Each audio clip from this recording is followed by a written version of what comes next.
زرد رنگ کے لباس والی لڑکی کی گاڑی اب عمر کے گھر میں داخل ہو رہی تھی۔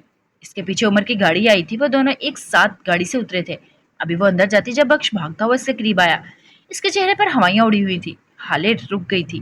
پیچھے موبائل پہ انگلیاں چلاتا عمر بھی رکا تھا۔ کیا ہوا ہے؟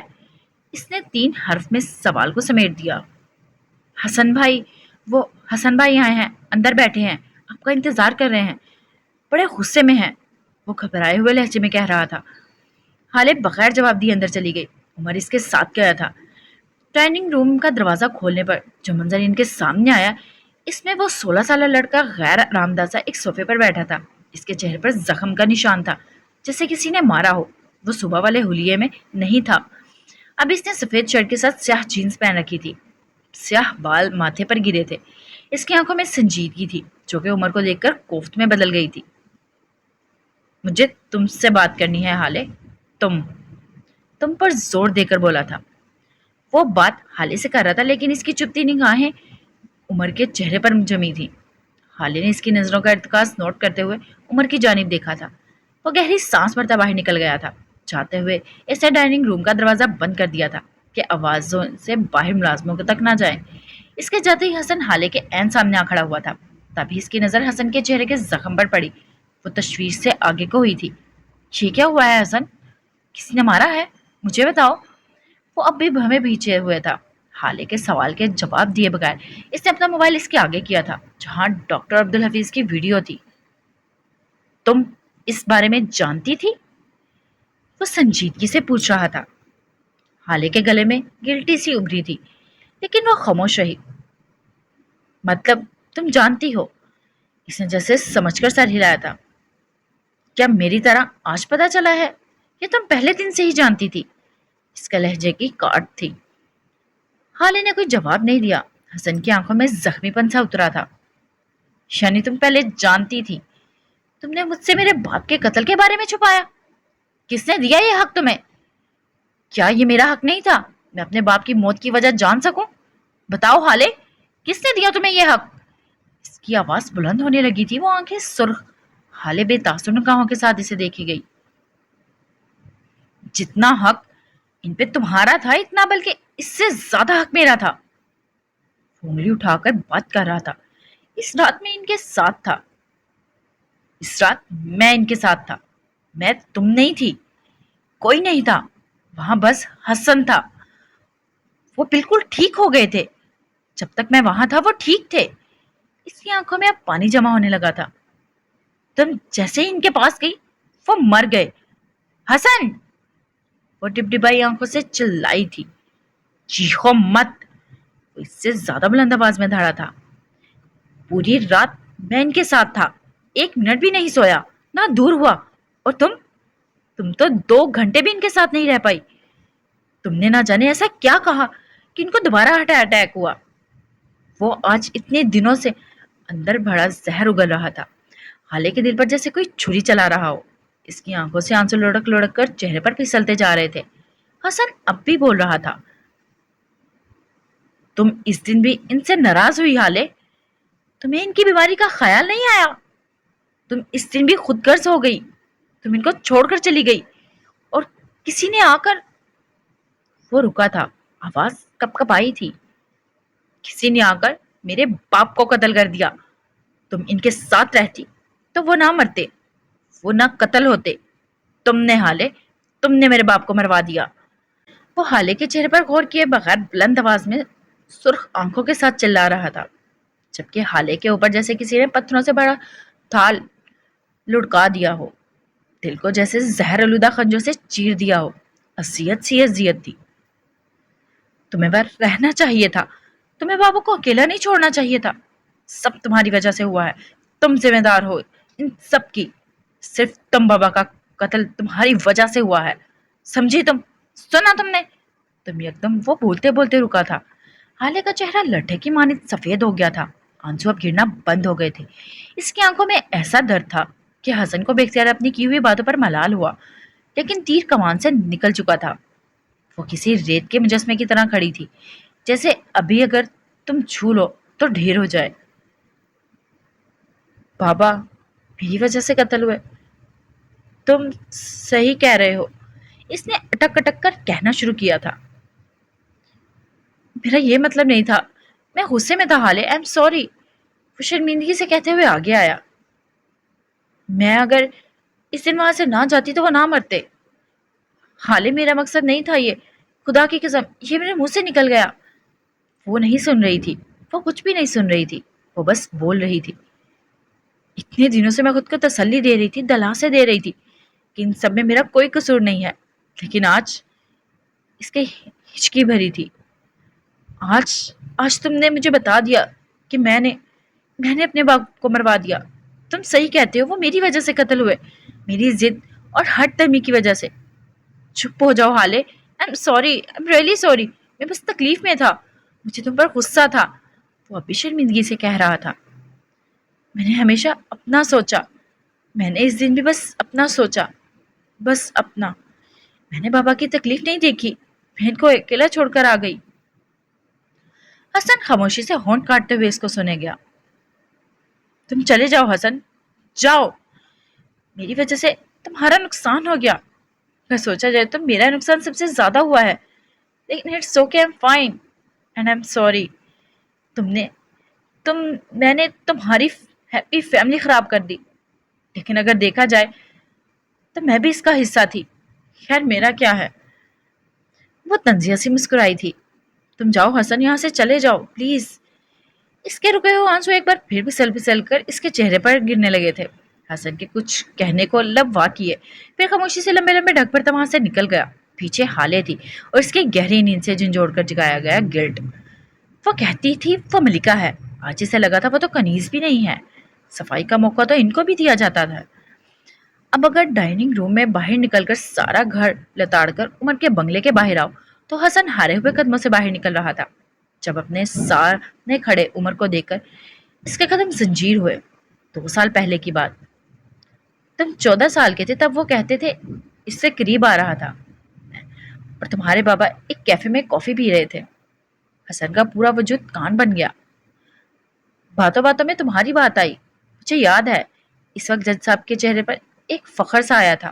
انہوں نے مجھ سے کہا تھا، عمر، حالے مجھے ساری دنیا سے زیادہ عزیز ہے، میں نے اسے سارا وقت اپنے ساتھ رکھا ہے، لیکن اس کی ساری عادتیں یا تو یوسف سلطان جیسی ہیں یا پھر نگین جیسی، لیکن میرا بیٹا حسن وہ بالکل میرے جیسا ہے۔ اس کا مزاج، اس کا چہرہ، اس کا دل، اس کا ظرف، کوئی اگر ایک بار اس کے ساتھ بیٹھ جائے، اس سے بات کر لے یا اس کو دیکھ ہی لے، وہ سیدھا کہے گا یہ میرا سلطان کا بیٹا ہے۔ حسن کے گلے میں پھندا سا اٹکا تھا۔ وہ حسن کے سامنے کھڑا نرم لہجے میں کہہ رہا تھا۔ میں نے ان سے پوچھا کہ آپ ایسا کیسے کہہ سکتے ہیں، ابھی تو حسن صرف 14 سال کا ہے۔ تب وہ مسکرائے۔ میں نے ان کو حالے کے ذکر پر بھی ویسا مسکراتے نہیں دیکھا تھا۔ انہوں نے کہا کہ حسن کا دل کھلا ہے، وہ بڑے دل کا ہے، وہ بالکل بے نیاز ہے، وہ اگر کہیں چیریٹی کرے تو اس بات کا ذکر خود سے بھی نہیں کرتا، اس رقم یا چیز کے بارے میں دوبارہ نہیں سوچتا کہ کاش کم دیتا یا زیادہ دے دیتا۔ حالے ایسے نہیں ہے، وہ دے تو دیتی ہے لیکن بعد میں سوچتی بہت ہے، نیکی کا بار بار ذکر چاہے یہ اسے، وہ خود سے ہی کیوں نہ ہو، انسان کو مغرور کر دیتا ہے۔ وہ سارا دیر کو چپ ہوا تھا۔ حسن نے آنکھیں اٹھا کر اس کو دیکھا تھا، جیسے کہہ رہا ہو بولتے رہو پلیز۔ عمر نے بولنا پھر شروع کیا۔ انہوں نے کہا میرا حسن اپنی بہن کے لیے دنیا کا سب سے بہترین بھائی ہے، وہ اس کو اتنا تنگ کرتا ہے کہ حالے رونے جیسی ہو جاتی ہے، لیکن جب بھی اس کے ساتھ کوئی مسئلہ ہو، کوئی پریشانی ہو تو حالے کے ساتھ ہوتا ہے، وہ خود جتنا مرضی سے لڑ لے، لیکن جب بھی فروا حالے سے کچھ بھی کہتی ہے، حسن فوراً سے اپنے دادا جان کو بتاتا ہے کہ فروا کا منہ وہی بند کر سکتے ہیں۔ وہ کسی غیر کے سامنے اپنی بہن سے نہیں لڑتا، نہ کسی کو اپنی ایک لفظ کہنے دیتا ہے۔ انہوں نے کہا جب وہ دونوں لڑتے ہیں تو میں ان دونوں کو جب سزا دیتا ہوں تو ہمیشہ حالے کو دی ہوئی سزا حسن خود پہ لے لیتا ہے، وہ اپنی بہن کو کسی چیز کا قصوروار نہیں ٹھہراتا، اس کی ہوئی غلطی کا بھی نہیں۔ آج لگتا ہے انہوں نے جھوٹ کہا تھا۔ حسن کے چہرے پر جیسے جوتا پڑا تھا۔ تم نے اپنی بہن کو سب کے سامنے سلیل کیا، یہاں تک کہ گھر کے ملازمین نے بھی تمہاری آواز سنی۔ حسن حسن کا سر جھک گیا تھا۔ وہ نرم لہجے والا شخص اب بھی کہہ رہا تھا تم اس کی سزا اپنے سر لے لیتے تھے، آج تم نے اسے اس قصور کی سزا دی ہے جو اس نے کیا بھی نہیں تھا۔